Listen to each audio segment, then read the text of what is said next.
أعوذ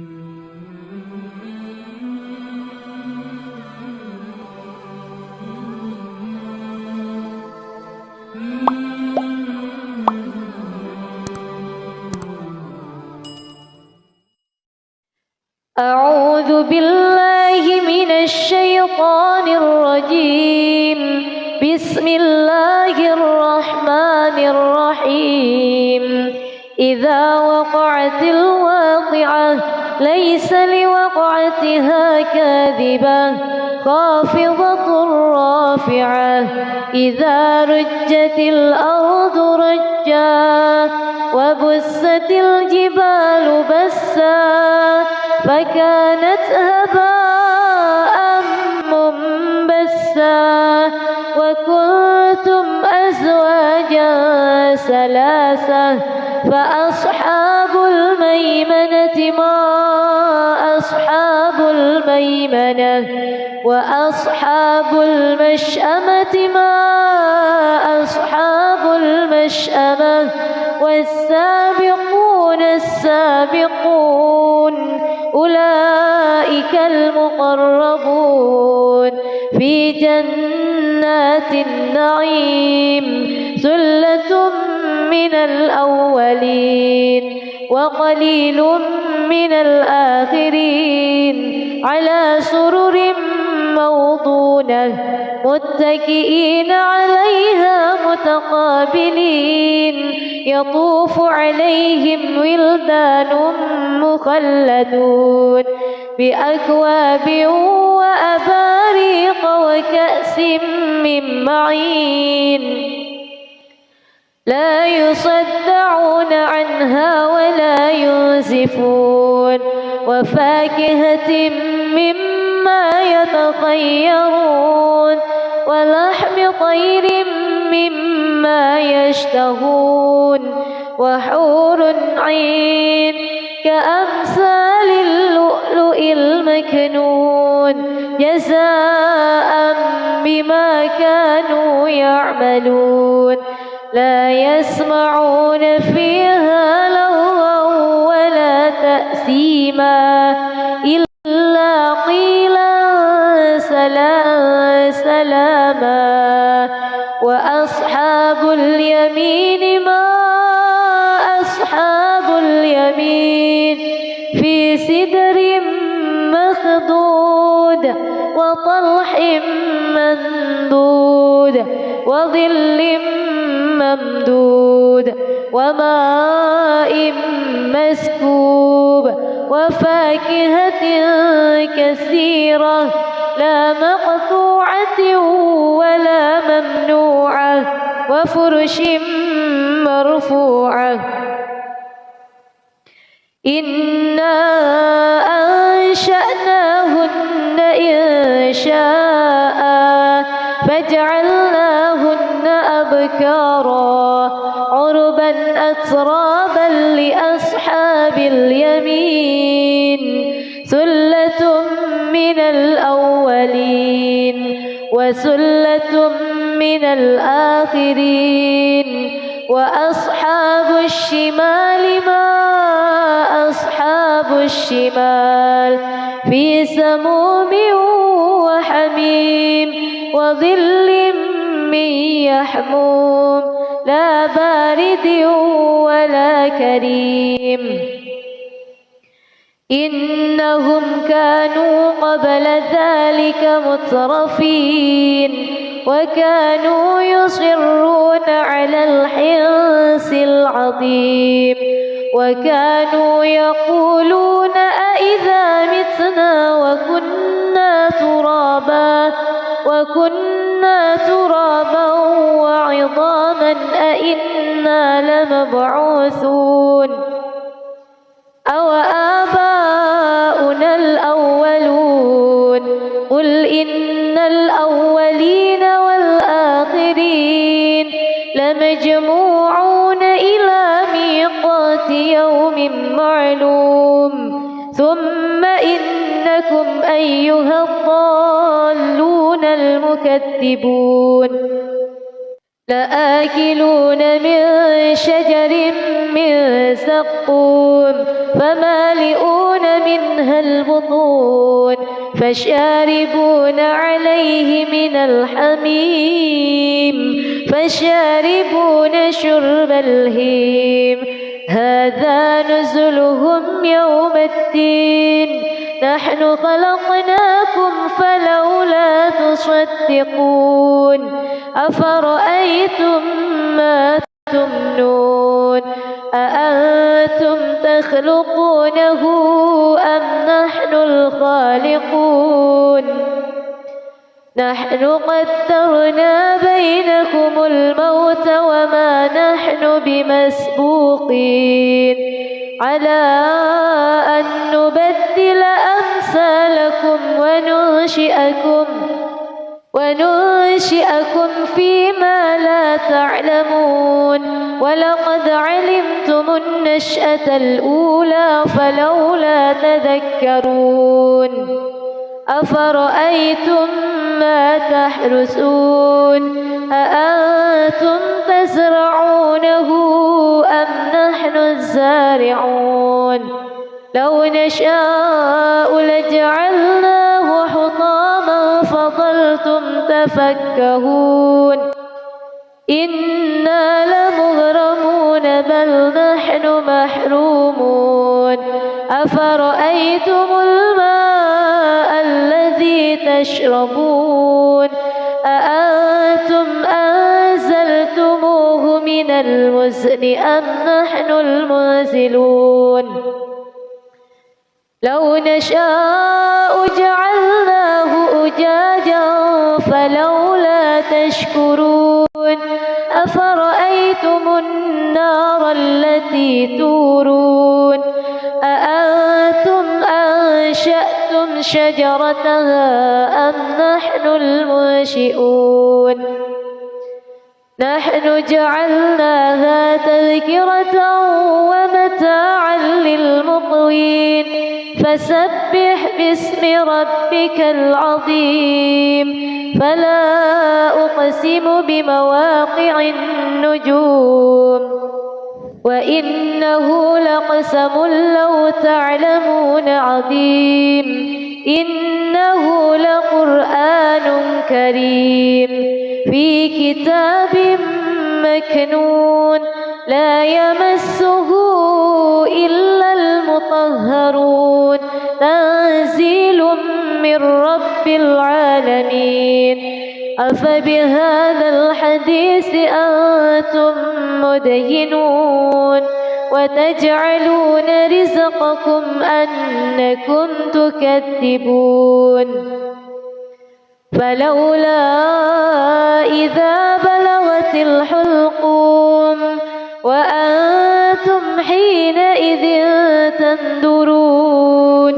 ونحن أقرب إليه منكم ولكن لا تبصرون فلولا إن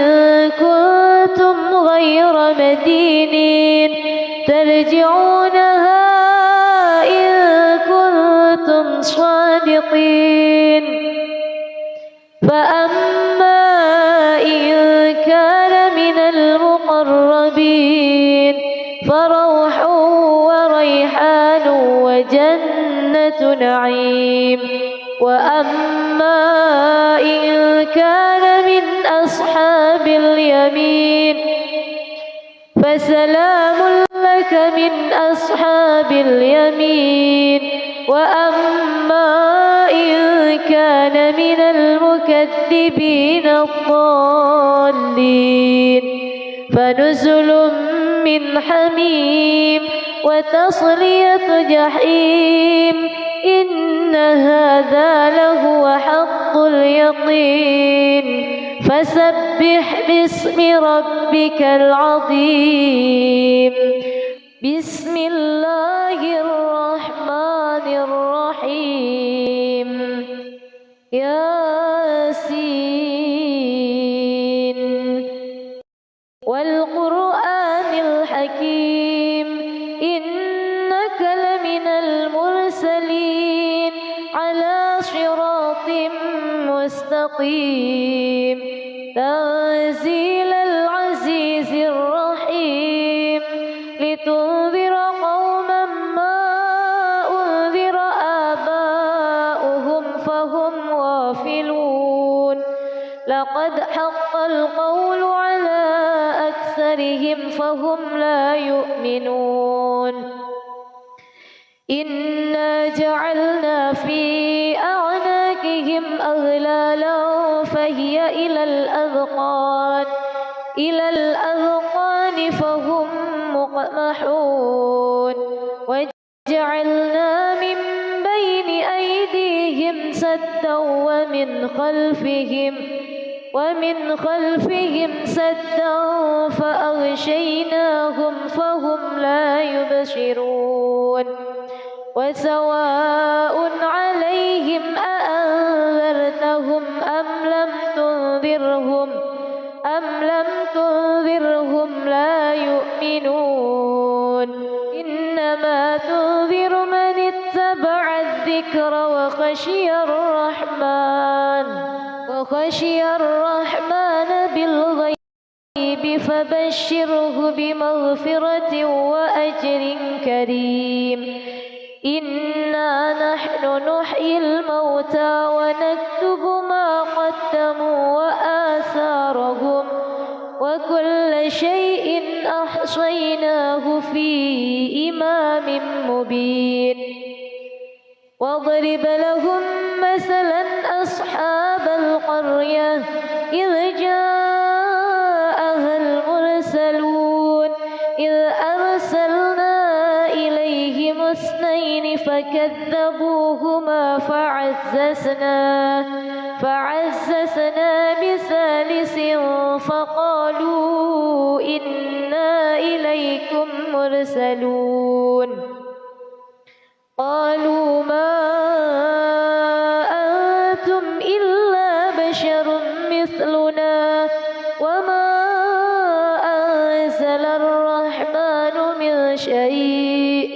إن أنتم إلا تكذبون قالوا ربنا يعلم إنا إليكم لمرسلون وما علينا إلا البلاغ المبين قالوا إنا تطيرنا بكم لئن لم تنتهوا لنرجمنكم وليمسنكم منا عذاب أليم قالوا طائركم معكم أئن ذكرتم بل أنتم قوم مسرفون وجاء من أقصى المدينة رجل يسعى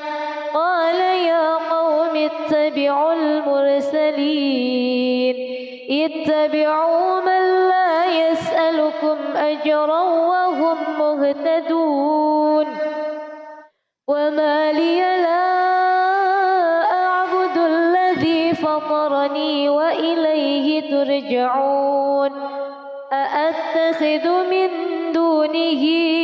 آلهة إن يردني الرحمن بضر لا تغن عني شفاعتهم شيئا ولا ينقذون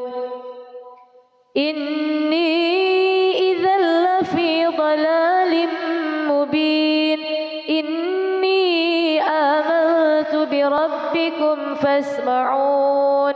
قيل ادخل الجنة قال يا ليت قومي يعلمون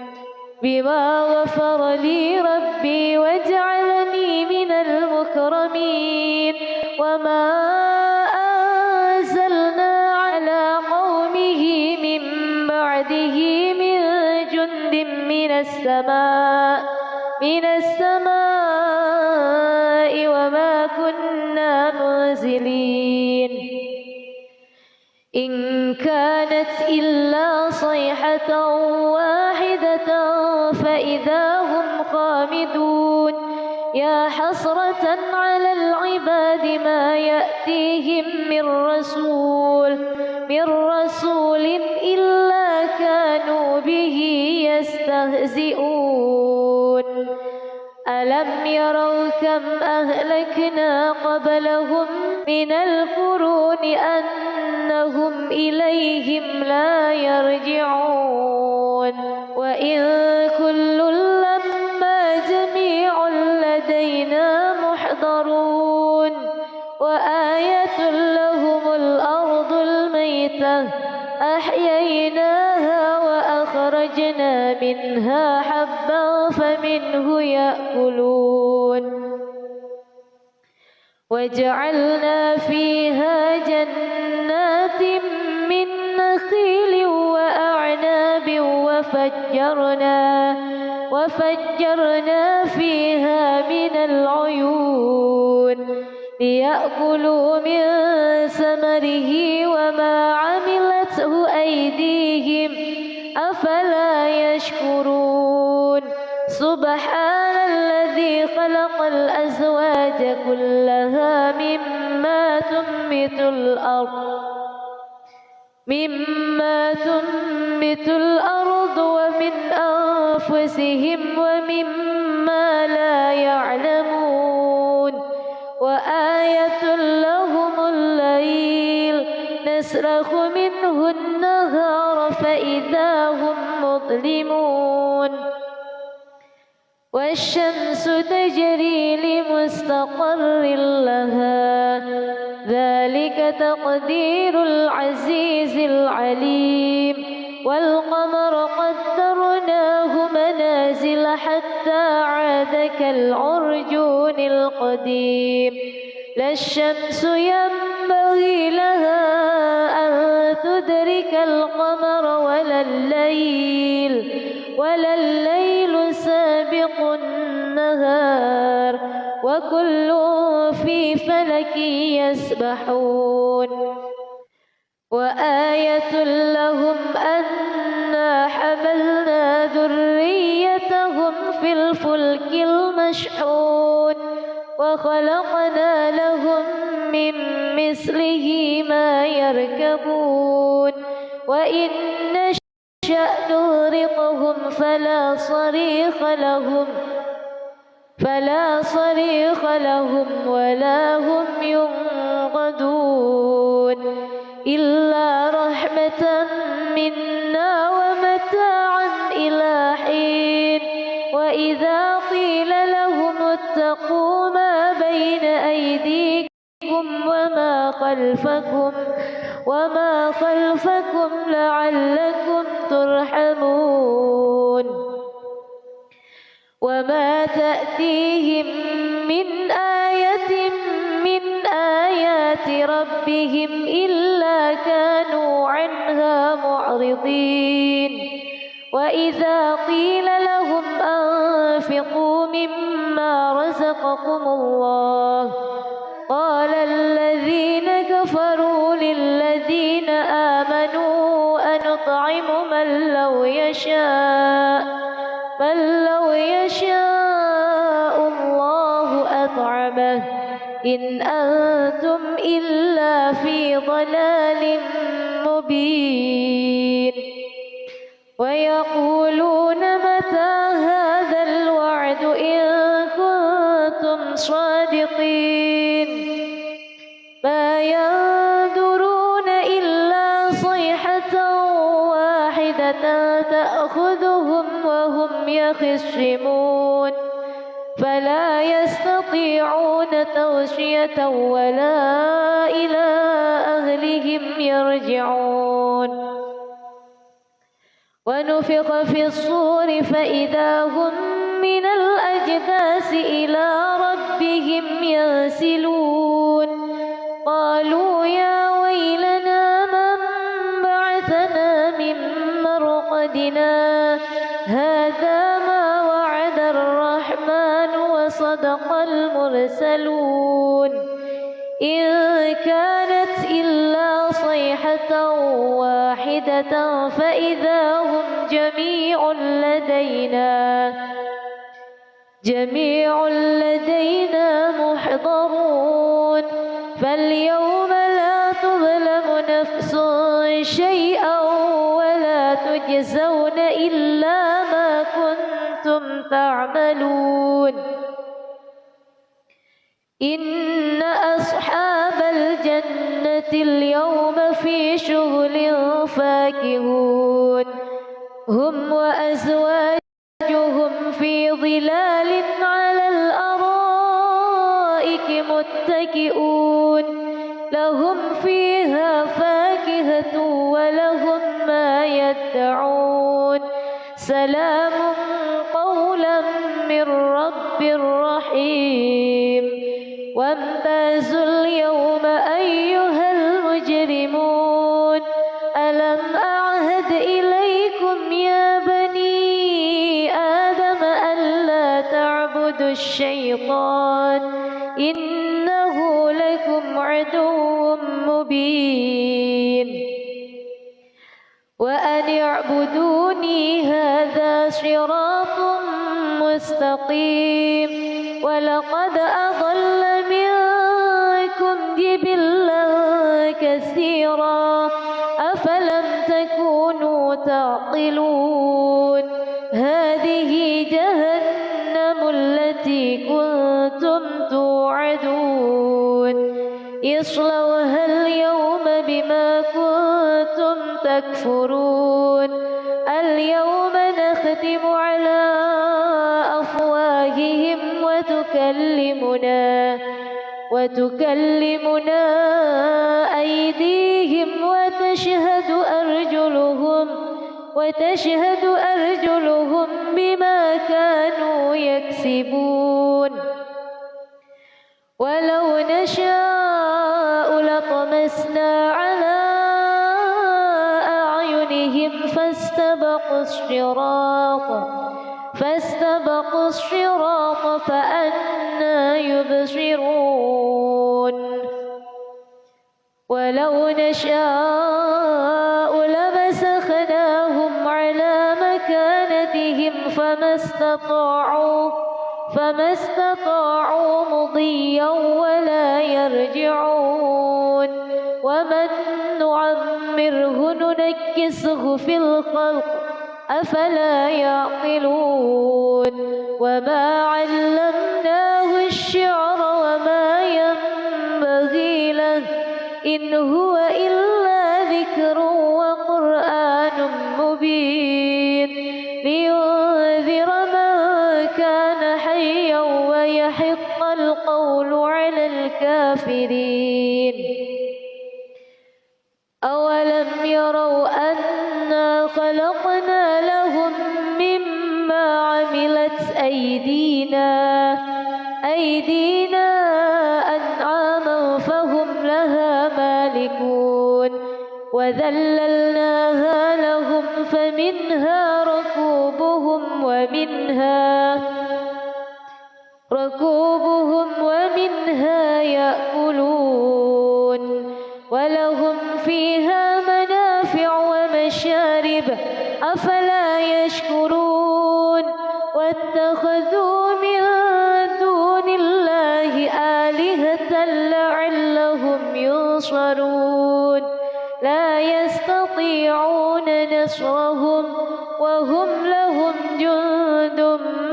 محضرون فلا يحزنك قولهم إنا نعلم ما يسرون وما يعلنون أولم ير الإنسان أنا خلقناه من نطفة فإذا هو خصيم مبين وضرب لنا مثلا ونسي خلقه قال من يحيي العظام وهي رميم قل يحييها الذي أنشأها أول مرة وهو بكل خلق عليم الذي جعل لكم من الشجر الأخضر نارا فإذا أنتم منه توقدون أوليس الذي خلق السماوات والأرض بقادر على أن يخلق مثلهم بلى وهو الخلاق العليم إنما أمره إذا أراد شيئا أن يقول له كن فيكون فسبحان الذي بيده ملكوت كل شيء وإليه ترجعون بسم الله الرحمن الرحيم ألف لام را كتاب أنزلناه إليك لتخرج الناس من الظلمات إلى النور بإذن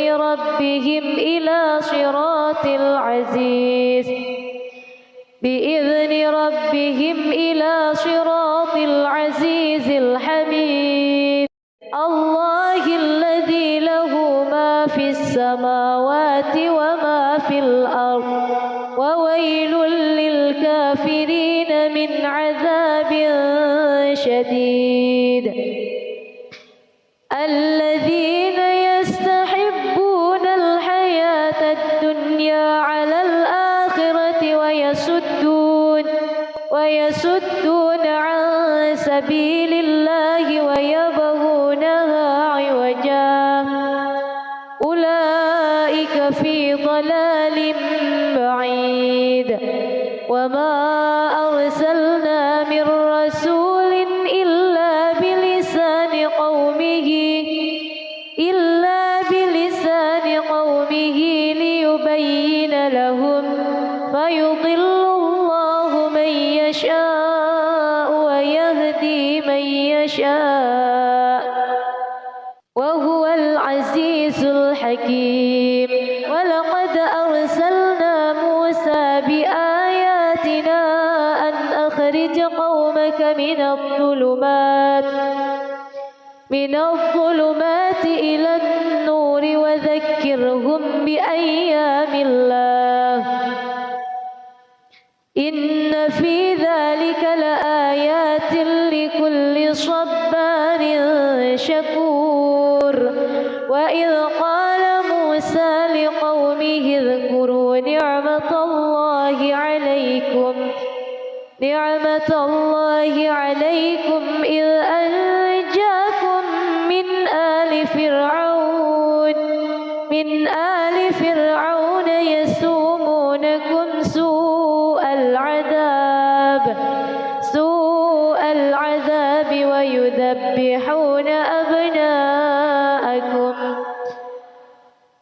ويذبحون أبناءكم ويستحيون نساءكم وفي ذلكم بلاء من ربكم عظيم وإذ تأذن ربكم لئن شكرتم لأزيدنكم ولئن كفرتم إن عذابي لشديد وقال موسى إن تكفروا أنتم ومن في الأرض جميعا فإن الله لغني حميد ألم يأتكم نبأ الذين من قبلكم قوم نوح وعاد وثمود والذين من بعدهم لا يعلمهم إلا الله جاءتهم رسلهم بالبينات فردوا أيديهم في أفواههم وقالوا إنا كفرنا بما أرسلتم أنتم به وإنا لفي شك مما تدعوننا إليه مريب. قالت رسلهم أفي الله شك فاطر السماوات والأرض يدعوكم ليغفر لكم من ذنوبكم ويؤخركم إلى أجل مسمى. قالوا إن أنتم إلا بشر مثلنا تريدون أن تصدونا عما كان يعبد آباؤنا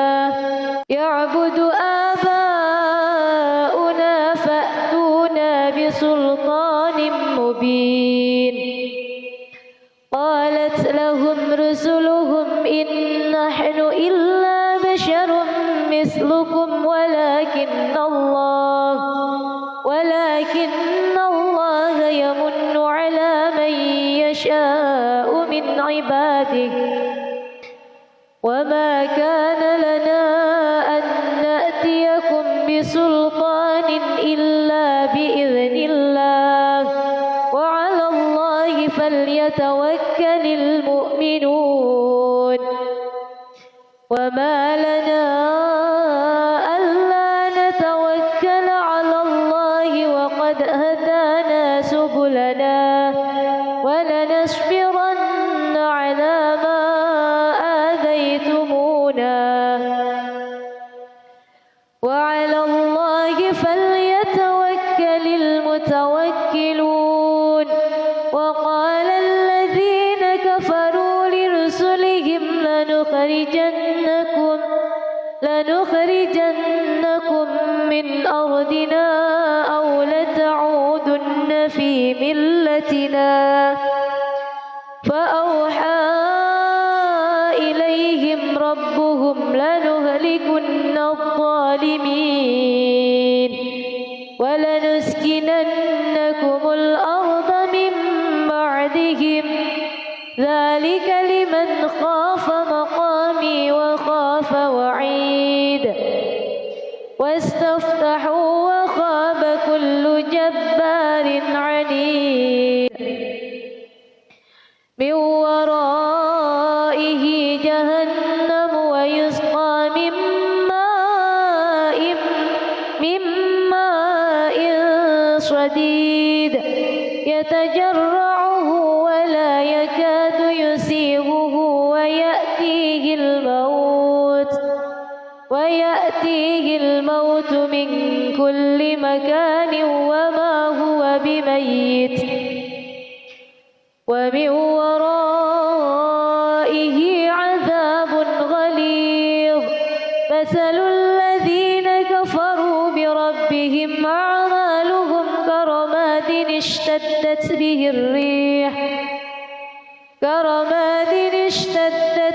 الريح في يوم عاصف لا يقدرون مما كسبوا على شيء ذلك هو الضلال البعيد. ألم تر أن الله خلق السماوات والأرض بالحق إن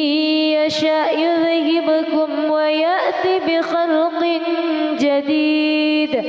وما ذلك على الله بعزيز. وبرزوا لله جميعا فقال الضعفاء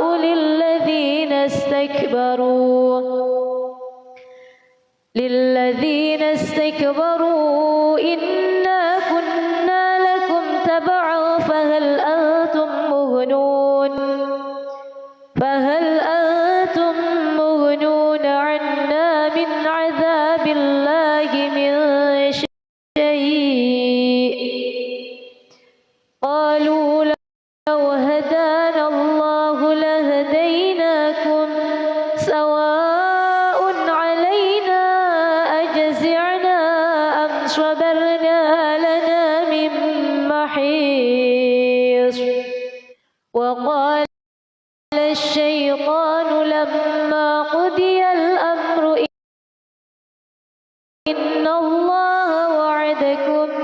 وعد الحق ووعدتكم فأخلفتكم وما كان لي عليكم من سلطان إلا أن دعوتكم فاستجبتم لي فلا تلوموني ولوموا أنفسكم ما أنا بمصرخكم وما أنتم بمصرخي إني كفرت بما أشركتمون من قبل إن الظالمين لهم عذاب أليم وأدخل الذين آمنوا وعملوا الصالحات جنات تجري من تحتها الأنهار خالدين فيها بإذن ربهم تحيتهم فيها سلام ألم تر كيف ضرب الله مثلا كلمة طيبة كشجرة طيبة أصلها ثابت وفرعها في السماء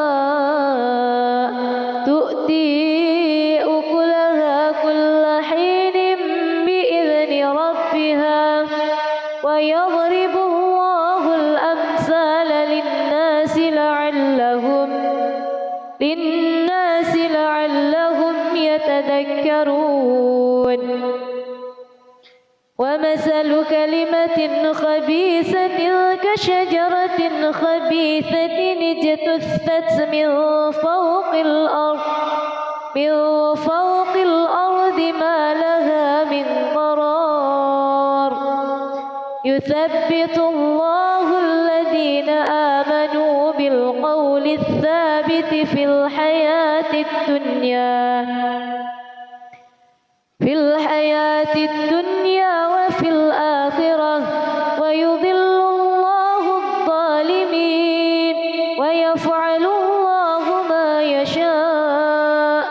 ألم تر إلى الذين بدلوا نعمة الله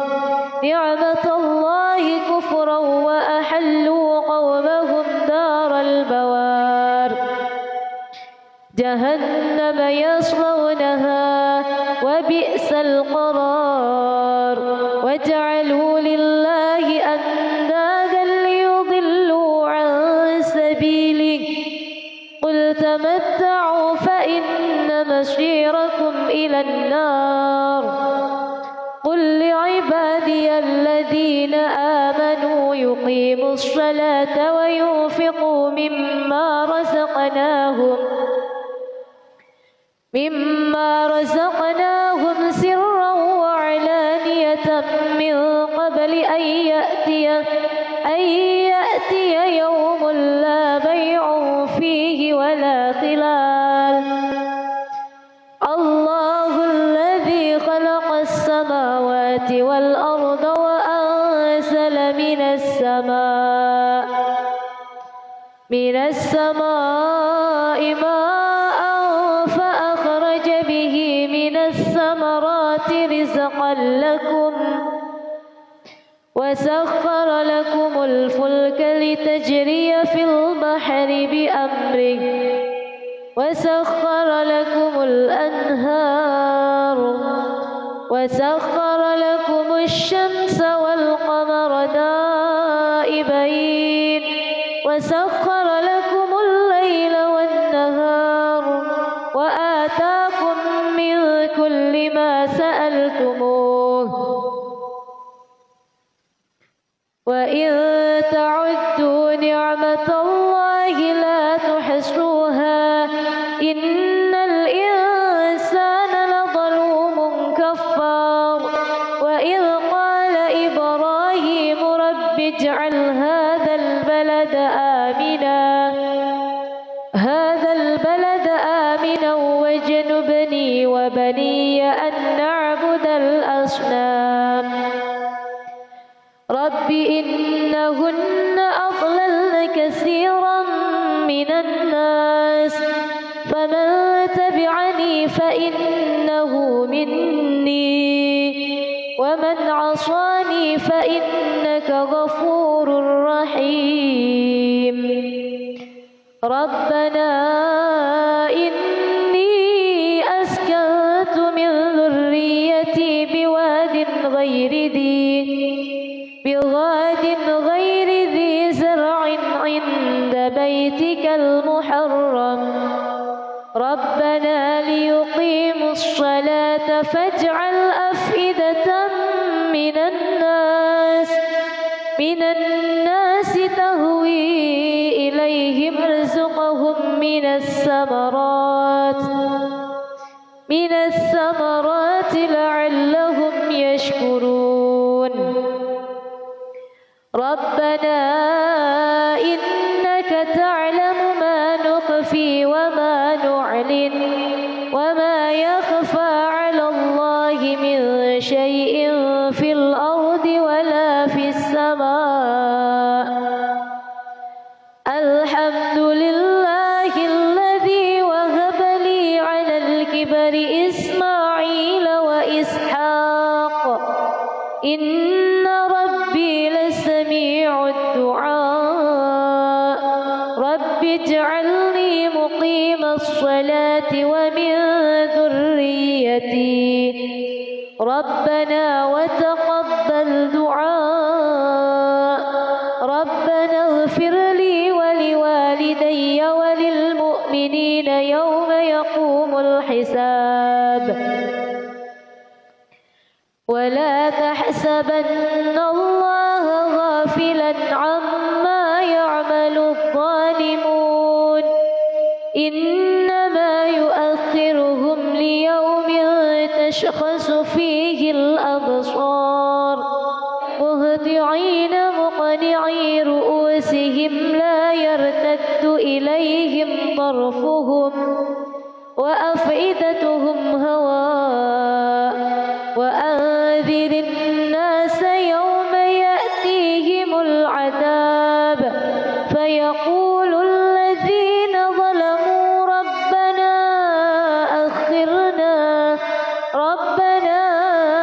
أخرنا إلى أجل قريب نجب دعوتك ونتبع الرسل أولم تكونوا أقسمتم من قبل ما لكم من زوال وسكنتم في مساكن الذين ظلموا أنفسهم وتبين لكم كيف فعلنا بهم وضربنا لكم الأمثال وقد مكروا مكرهم وعند الله مكرهم وإن كان مكرهم لتزول منه الجبال فلا تحسبن الله مخلف وعده رسله إن الله عزيز ذو انتقام يوم تبدل الأرض غير الأرض والسماوات وبرزوا لله الواحد القهار وترى المجرمين يومئذ مقرنين في الأصفاد سرابيلهم من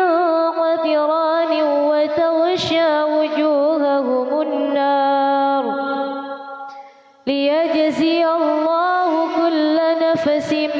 ما كسبت إن الله سريع الحساب هذا بلاغ للناس ولينذروا به وليعلموا أن إله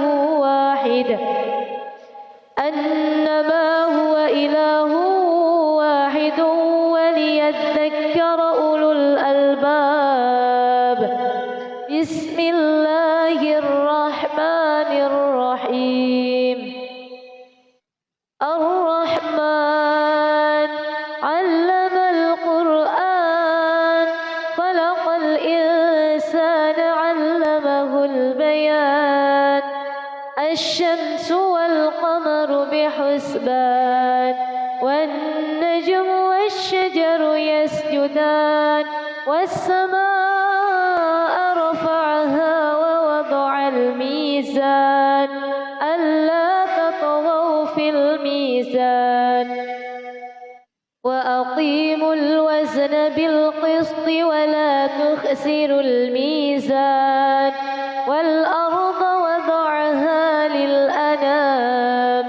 فيها فاكهة والنخل ذات الأكمام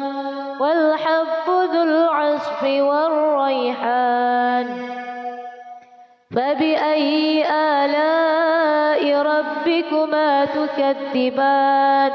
خلق الإنسان من صلصال كالفخار وخلق الجان من مارج من نار. فبأي آلاء ربكما تكذبان؟ رب المشرقين ورب المغربين. فبأي آلاء ربكما تكذبان؟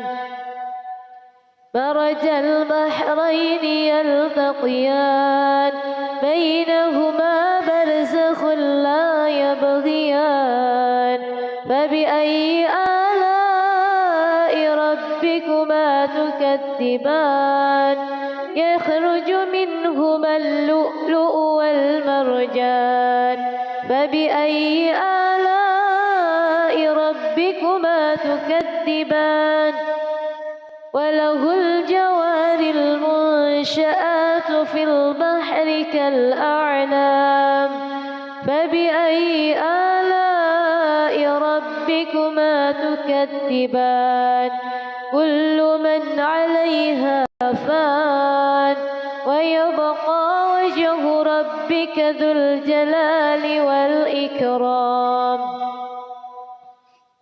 فبأي آلاء ربكما تكذبان؟ يسأله من في السماوات والأرض كل يوم هو في شأن. فبأي آلاء ربكما تكذبان؟ سنفرغ لكم أيها الثقلان. فبأي آلاء ربكما تكذبان؟ يا معشر الجن والإنس إن استطعتم أن تنفذوا من أقطار السماوات والأرض فانفذوا لا تنفذون إلا بسلطان. فبأي آلاء ربكما تكذبان؟ يرسل عليكما شواظ من نار ونحاس فلا تنتشران. فبأي آلاء ربكما تكذبان؟ فإذا انشقت السماء فكانت وردة كالدهان. فبأي آلاء ربكما تكذبان؟ فيومئذ الإنس ولا جان. فبأي آلاء ربكما تكذبان؟ يعرف المجرمون بسيماهم فيؤخذ بالنواصي والأقدام. فبأي آلاء ربكما تكذبان هذه جهنم التي يكذب بها المجرمون يطوفون بينها وبين حميم آن فبأي آلاء ربكما تكذبان ولمن خاف مقام ربه جنتان فبأي آلاء ربكما تكذبان ذواتا أفنان فبأي آلاء ربكما تكذبان فيهما عينان تجريان فبأي آلاء ربكما تكذبان فيهما من كل فاكهة زوجان فبأي آلاء ربكما تكذبان متكئين على فرش بطائنها من استبرق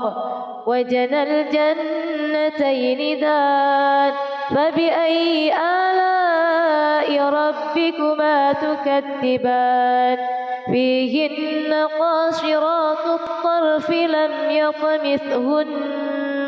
لم يطمثهن إنس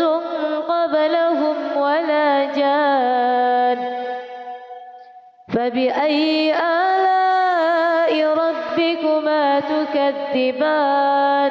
كأنهن الياقوت والمرجان فبأي آلاء ربكما تكذبان هل جزاء الإحسان إلا الإحسان فبأي آلاء ربكما تكذبان ومن دونهما جنتان فبأي آلاء ربكما تكذبان مدهامتان فبأي آلاء ربكما تكذبان فيهما عينان نضاختان فبأي آلاء ربكما تكذبان فيهما فاكهة ونخل ورمان فبأي آلاء ربكما تكذبان فيهن خيرات حسان فبأي آلاء ربكما تكذبان حور مقصورات في الخيام فبأي آلاء ربكما تكذبان لم يطمثهن إنس قبلهم ولا جان فبأي آلاء ربكما تكذبان متكئين على رفرف خضر وعبقري حسان فبأي آلاء ربكما تكذبان تبارك اسم ربك ذي الجلال والإكرام بسم الله الرحمن الرحيم يا أيها النبي إذا طلقتم النساء فطلقوهن لعدتهن وأحصوا العدة واتقوا الله ربكم لا تخرجوهن من بيوتهن ولا يخرجن إلا أن يأتين بفاحشة مبينة وتلك حدود الله ومن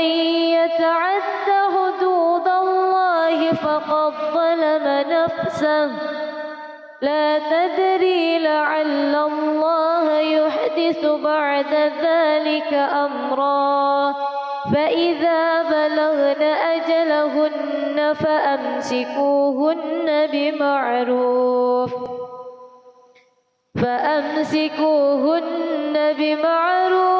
أو فارقوهن بمعروف وأشهدوا ذوي عدل منكم وأقيموا الشهادة لله ذلكم يوعظ به من كان يؤمن بالله واليوم الآخر ومن يتق الله يجعل له مخرجا ويرزقه من حيث لا يحتسب ومن يتوكل على الله فهو حسبه إن الله بالغ أمره قد جعل الله لكل شيء قدرا واللائي يئسن من المحيض من نسائكم إن ارتبتم فعدتهن ثلاثة أشهر واللائي لم يحض وأولاة الأحمال أجلهن أن يضعن حملهن ومن يتق الله يجعل له من أمره يسرا ذلك أمر الله أنزله إليكم ومن يتق الله يكفر عنه سيئاته ويعظم له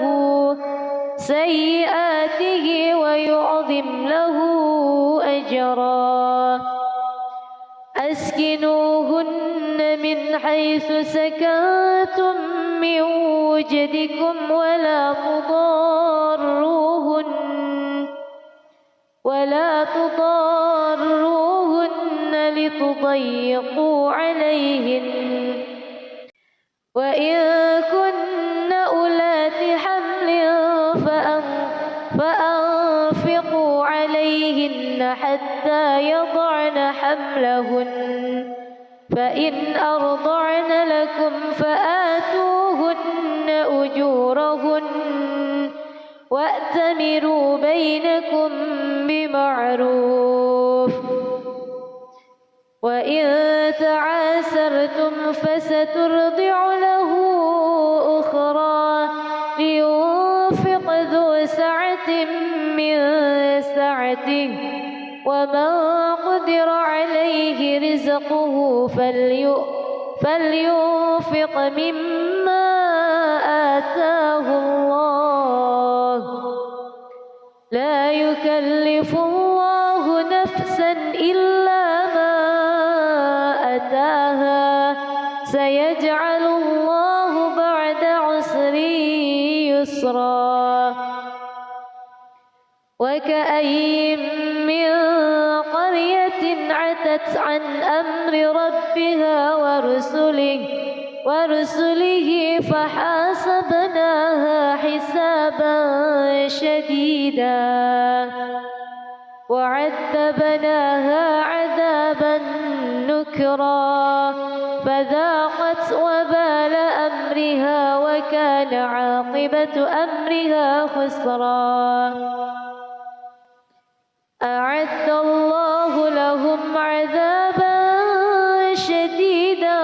فاتقوا الله يا أولي الألباب الذين آمنوا قد أنزل الله إليكم ذكرا رسولا يتلو عليكم آيات الله مبينات ليخرج الذين آمنوا وعملوا الصالحات من الظلمات إلى النور ومن يؤمن بالله ويعمل صالحا يدخله جنات تجري من تحتها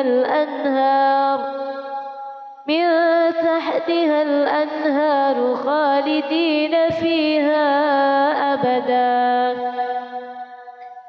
قد أحسن الله له رزقا